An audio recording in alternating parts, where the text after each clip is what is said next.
નમસ્કાર, આપ જોઈ રહ્યા છો નેશન પ્લસ ન્યૂઝ. હું છું આપની સાથે હેતલ ભગત.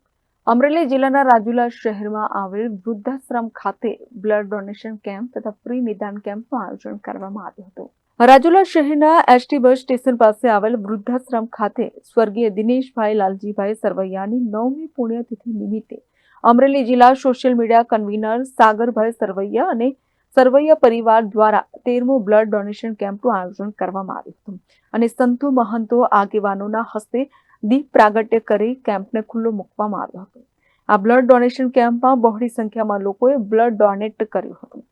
સાથોસાથ શ્રીજી હોસ્પિટલના સહયોગથી વિનામૂલ્યે બીપી, ડાયાબિટીસ ચેકઅપ તથા ફ્રી નિદાન કેમ્પનું આયોજન કરવામાં આવ્યું હતું, જેમાં બાપા સીતારામ સેવા સમિતિ દ્વારા આયુષ્યમાન વય વંદના કાર્ડનો કેમ્પ ધારાસભ્ય હીરાભાઈ સોલંકીના સહયોગથી આયોજન કરવામાં આવ્યું હતું.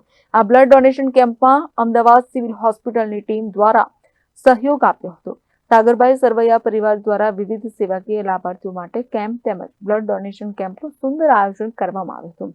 આ કેમ્પમાં ધારાસભ્ય હીરાભાઈ સોલંકી, સંતો મહંતો, રાજકીય સામાજિક આગેવાનો, પત્રકાર મિત્રો, ડોક્ટરો, વેપારીઓ સહિત મોટી સંખ્યામાં લોકો ઉપસ્થિત રહ્યા હતા.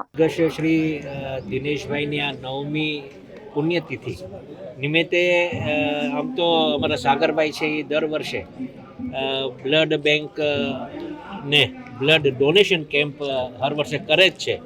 અને આજે તો સિવિલ હોસ્પિટલ અમદાવાદથી આખા હોસ્પિટલના લોકો, આખો સ્ટાફ આવ્યો છે અને એને બ્લડ ડોનેશન કરવાના હોય. સાથોસાથ ડાયાબિટીસ માટે પણ ફ્રી નિદાન કેમ્પનું આયોજન 70 વર્ષની વયમર્યાદાને આયુષ્માન કાર્ડ માટેની પણ આખું આયોજન કરવામાં આવ્યું છે.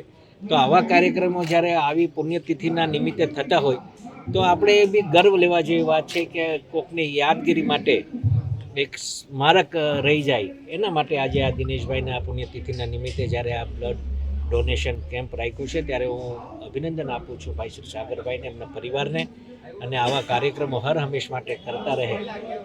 એક એક લોહીનું ટીપું એ કોકનો જીવ બચાવી શકે અને એવા કાર્યો જ્યારે અહીંયા થઈ રહ્યા છે ત્યારે મને આમાં સહભાગી થવાનો મોકો મળ્યો. હું ભાઈ શ્રી સાગરભાઈનો, એમના પરિવારનો ખૂબ ખૂબ આભાર.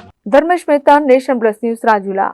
સમાચારોના સતત અપડેટ મેળવવા માટે અમારી નેશન પ્લસ ન્યૂઝની યુટ્યુબ ચેનલને સબસ્ક્રાઇબ કરો, બેલ આઇકન દબાવો અને જોડાયેલા રહો ફેસબુક, ઇન્સ્ટાગ્રામ અને ટ્વિટર પર.